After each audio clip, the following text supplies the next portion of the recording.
Pertanyaan ketiga ini juga saya ambil dari Mentimeter, dari hasil klasifikasi ratusan pertanyaan dari para peserta tadi ya. Ada sebuah pertanyaan, Pak. Apakah bisa NVivo itu digunakan untuk rancangan naratif atau fenomenologi atau etnografi, atau hanya untuk grounded teori saja, Pak? Nah, itu Pak. Terima kasih, Pak. Nah, baik. Istilah naratif kualitatif, penelitian naratif dalam kualitatif itu sesungguhnya istilah yang lahir pada periode penelitian kualitatif tradisional.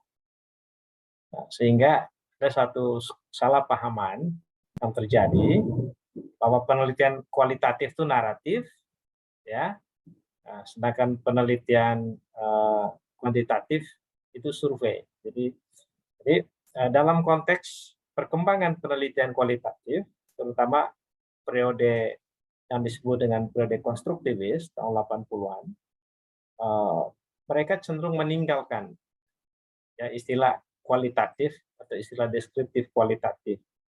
Nah, karena dinilai kurang kredibel. Jadi kredibilitas riset kualitatif menurut profesor-profesor konstruktivis itu ditentukan oleh fakta bahwa seorang peneliti tidak boleh hanya menarasikan apa yang terjadi atau hanya mendeskripsikan apa yang terjadi, tetapi harus sampai menemukan mengapa itu terjadi. Sehingga naratif itu cenderung mendowngrade suatu kualitas penelitian kualitas. Nah, pertanyaan itu sesungguhnya juga berkaitan dengan desain penelitian kualitatif. Ada fenomenologi, ada etnografi, ada grounded theory. Nah, NVivo sangat baik untuk digunakan dalam setiap desain tersebut.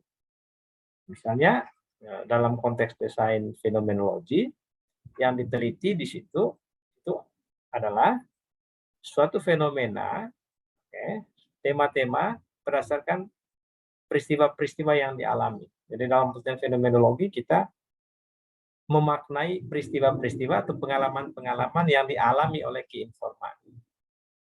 Nah, seorang peneliti kualitatif harus bisa menginterpretasi apa makna di balik peristiwa-peristiwa itu.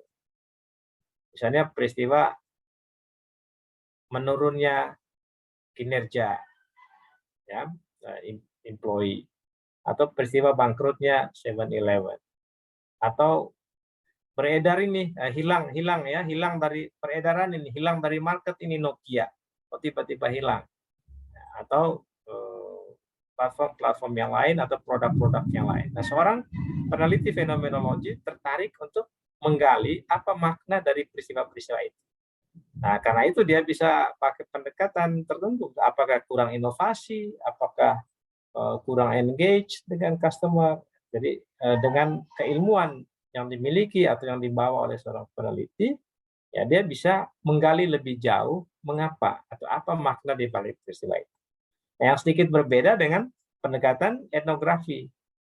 Nah, etnografi kan ada dua ya, ada etnografi case study, ya, tapi ada etnografi dalam bidang-bidang tertentu ya, dalam bidang sosiologi antropologi. Nah, saya melihat etnografi itu tidak hanya untuk bidang sosial, tetapi bisa juga untuk organisasi. Nah, karena apa? Yang diteliti dalam etnografi atau dengan pendekatan etnografi, kita melihat pola hubungan antar stakeholders yang ada dalam organisasi. Jadi pola hubungannya seperti apa hubungannya. Nah, sehingga itu yang dilihat.